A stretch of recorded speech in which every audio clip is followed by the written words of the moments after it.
In this video, we are going to see about the fibula. So this bone is present on the lateral side of the leg and it corresponds to the ulnar bone of the upper limb, right?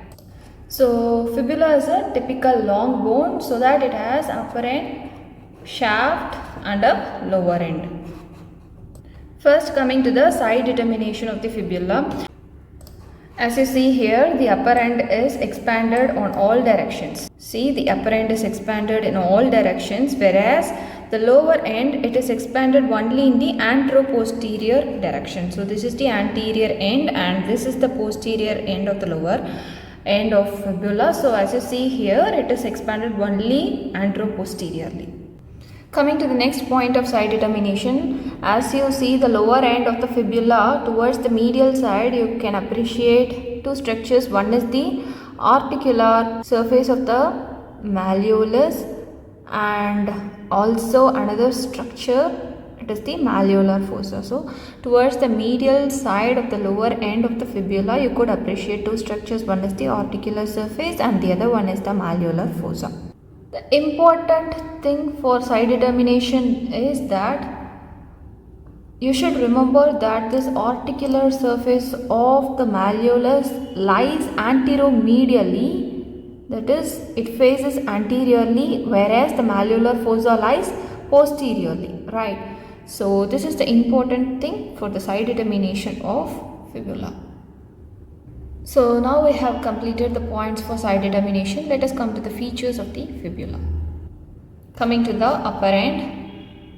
This upper end of the fibula is called as the head of the fibula, and as mentioned earlier, so this is expanded in all directions. So this is a superior view of fibula. As you see here, this upper end of the fibula is expanded in all directions, right? So on the upper end, and that too on the medial side, you could see here, you could appreciate a facet. This facet articulates with the lateral condyle of the tibia to form superior tibio-ulnar joint, right? So this joint is a plain variety of synovial joint. Coming to the next structure, so what you're seeing here, this one is the apex or the styloid process of the fibula that projects posterolaterally, right? Coming to the next part, that is the neck of the fibula. So this portion, the constricted part immediately lying below the head of the fibula, this is called as the neck of the fibula. Next, coming to the shaft of the fibula. So the fibula is having three borders and three surfaces. First, coming to the anterior border of the fibula. So what you are seeing here, this is the anterior border of the fibula. So as it projects down, you can appreciate that this is the anterior border of the fibula. So it just divides into two just above the lateral malleolus and forms a triangular portion below, right? So this is the anterior border of the fibula. Next, coming to the medial border of the fibula. This medial border lies immediately next to the anterior border. So what you are seeing here, this is the medial border. This is the medial border of the fibula. Next, coming to the posterior border of the fibula. So it is somewhat rounded in nature. So you can easily appreciate this is the posterior border of the fibula. So near the lower end, this posterior border, it forms the medial margin of a groove lying immediately lateral to the lateral malleolus, right? Next, coming to the surfaces of the fibula. Firstly, the medial surface. As you see here, this is the anterior border and this is the medial border of the fibula.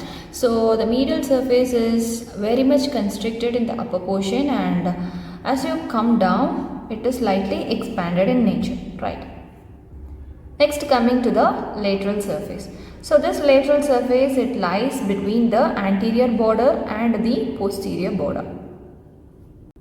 Next, coming to the posterior surface of the fibula. So this is the largest surface of the fibula. As you see here, this is the largest surface of the fibula, but in its upper part, this posterior surface, this entire thing is the posterior surface of the fibula. So in its upper part, it is divided by a medial ridge into two portions. So in the upper part alone, this posterior surface is divided into two portions.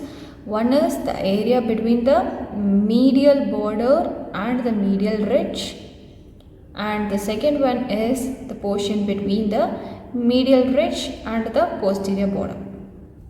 Next, coming to the lower end. So this lower end is flattened from side to side. As you see here, this is flattened from side to side and it is expanded in the anterior posterior direction.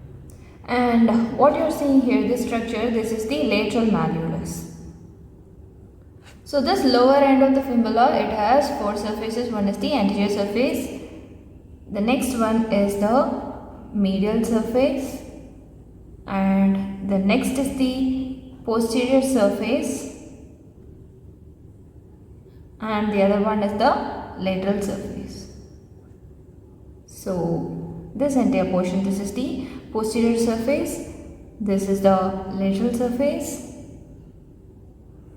and here what you are seeing here, this is the anterior surface and this is the medial surface. The anterior surface is rough and rounded in nature. This posterior surface, it presents a groove, and this medial surface, it presents a large triangular articular facet. And coming to the last surface, this lateral surface is subcutaneous in nature. So these are the features of the lower end.